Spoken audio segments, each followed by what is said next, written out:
ধর্ষণকারীকে ফাঁসি দেওয়ার দাবিতে উত্তাল গৌরীপুরের রাজপথে বেরিয়ে আসেন শত শত মহিলা। ধর্ষণকারীকে ফাঁসির দাবিতে গৌরীপুরে তীব্র প্রতিবাদ। রাজপথে বেরিয়ে আসলেন শত শত মহিলা।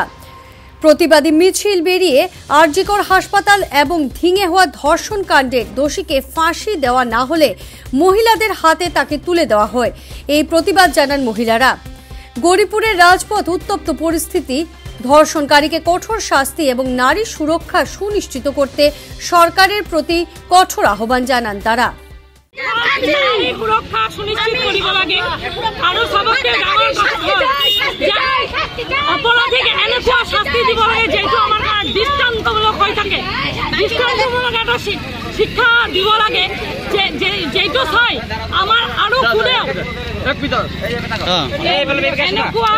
এনেকুৱা কাম কৰাৰ আগত 10 বাৰ ভাবি চিন্তি আকৌ কৰিব বিচাৰে, কিয়নো ইমান এটা মানে দৃষ্টান্তমূলক শাস্তি হ'ব লাগে হত্যাকাৰী আৰু আমাৰ নাৰী সুৰক্ষা সুনিশ্চিত কৰিব লাগে। সেইকাৰণে আমি চৰকাৰক অনুৰোধ কৰিছো যে আমাৰ মহিলাৰ সুৰক্ষাৰ কাৰণে এই অপৰাধীবিলাকক আমি অপৰাধী কৰি আমাৰ লাজ লাগে। একচুৱেলি এইবিলাক মানুহে নহয়, পশু।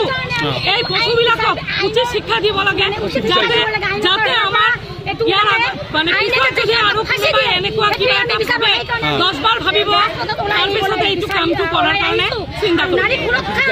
আৰু আমি এই হত্যাকাৰী ফাঁচি বিচাৰিছো।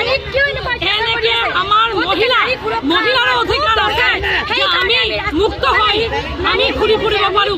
আমিও মানুহ হয়, আমি মহিলা কারো ভোগ্য বস্তু নেকি, আমি কিবা পণ্য বস্তু নেকি যে আমাক জয় এই পশুবিলাক যতে ততে আমাক এনেকে চিঙি খাই থাকে। সেইকাৰণে আমি সবকে এইটো লৈ আহ্বান জনাইছো যে